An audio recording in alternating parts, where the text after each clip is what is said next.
नमस्कार प्रिय विद्यार्थियों। आज की कक्षा में हम इस YouTube के वीडियो के माध्यम से भोर और बरखा पढ़ेंगे। भोर और बरखा मीराबाई द्वारा रचित है। आप चित्र में देख रहे हैं मीराबाई। पाठ के उद्देश्य सबसे पहले हम देखेंगे। पाठ के उद्देश्य पॉइंट 1, मीराबाई के विषय में जानकारी प्राप्त करना। 2, ब्रज की भोर के विषय में जानना। 3, माँ यशोदा और पुत्र कृष्ण के प्रेमपूर्ण संबंध को जानना। बरसात के आगमन पर होने वाले वातावरण का हम पाठ के उपरांत वर्णन कर सकेंगे। सबसे पहले हम मीराबाई का जीवन परिचय देखेंगे। मीराबाई का जीवन परिचय कुछ इस प्रकार है।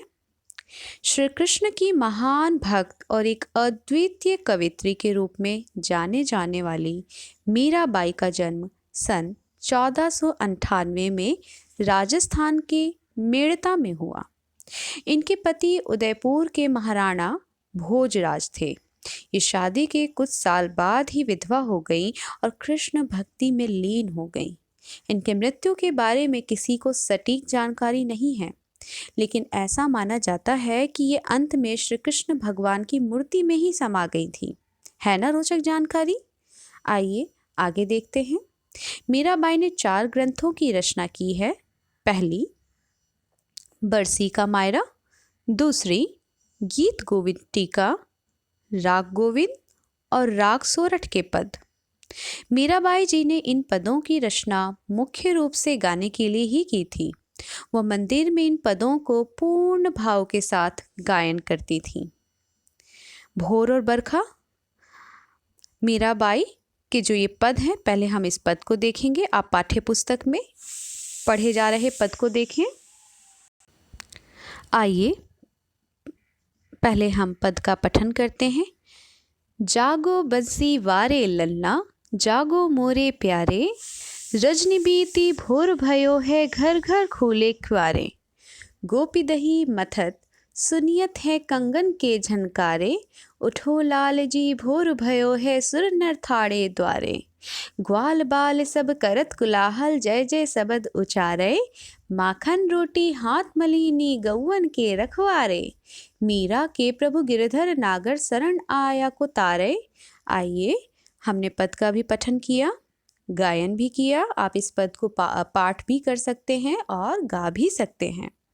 मीराबाई के पदों की विशेषता ही यह है कि वो गीतमय भी होती हैं।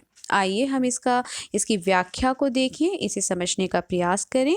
आपको ये जो हरे रंग का बॉक्स दिख रहा है, इसमें देखेंगे मीराबाई इस पद में यशोदा माँ द्वारा कान्हा जी को सुबह जगाने के दृश्य का वर्णन कर रही हैं। माता यशोदा कान्हा को तरह तरह के प्रलोभन देकर उठाने का प्रयास कर रही हैं। आप सभी अपने, यदि आप जानते हैं प्रलोभन शब्द का अर्थ, तो कमेंट सेक्शन में ज़रूर प्रलोभन शब्द का अर्थ बताएंगे।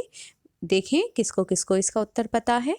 माँ यशोदा अपने पुत्र को प्रेम से कहती हैं, जागो बंसी वारे ललना, जागो मोरे प्यारे। यशोदा माता कान्हा जी से कहती हैं कि उठो कान्हा, रात खत्म हो गई है और सभी लोगों के घरों के दरवाजे भी खुल गए हैं। माता यशोदा कान्हा को तरह तरह के प्रलोभन देकर उठाने का प्रयास कर रही हैं। जैसे सभी गोपियां दही को मथ कर तुम्हारा मनपसंद मक्खन निकाल रही हैं, जल्दी उठो और उसे खाओ। हमारे दरवाजे पर देवता और सभी मनुष्य तुम्हारे दर्शन के लिए इंतजार कर रहे हैं, जल्दी से उठो, उनको दर्शन दो। तुम्हारे सभी ग्वाल मित्र हाथ में माखन रोटी लिए द्वार पे खड़े हैं और तुम्हारी जय जयकार कर रहे हैं। वो सब गाय चराने आने के लिए तुम्हारा इंतजार कर रहे हैं। इसलिए उठ जाओ कान्हा और अपने मित्रों के साथ खेलो, गाय चराने जाओ, तुम ही गाय के रक्षक हो। तो प्रिय विद्यार्थियों, आपने देखा कि इस पद में जो हमने प्रथम पद का पठन किया है, उसमें माता यशोदा तरह तरह के प्रलोभन देकर अपने पुत्र कान्हा को उठाने का प्रयास करती हैं। उन प्रलोभनों को इस हरे बॉक्स में हमने देखा, पढ़ा तथा सुना। आज की कक्षा के लिए एक पद अगली कक्षा में मैं आपके समक्ष दूसरे पद के साथ प्रस्तुत रहूँगी। आपको वीडियो और आपको पाठ समझ आए तो आप ज़रूर लाइक करें, सब्सक्राइब करें, ताकि अगले वीडियो आपको आते ही तुरंत आपको मिल जाए। धन्यवाद।